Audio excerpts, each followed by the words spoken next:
નમસ્કાર દર્શક મિત્રો, આપ નિહાળી રહ્યા છો N24 ગુજરાતી।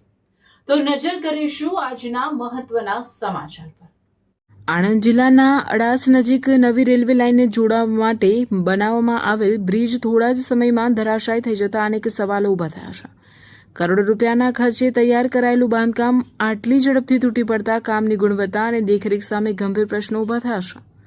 સ્થાનિકોમાં ભારે રોષ જોવા મળી રહ્યો છે। લોકોનો આક્ષેપ છે કે જો નવો બનેલો બ્રિજ ટકી શકતો નથી તો વિકાસના નામે થઈ રહેલા કામોની ગુણવત્તા કેટલી વિશ્વસનીય છે।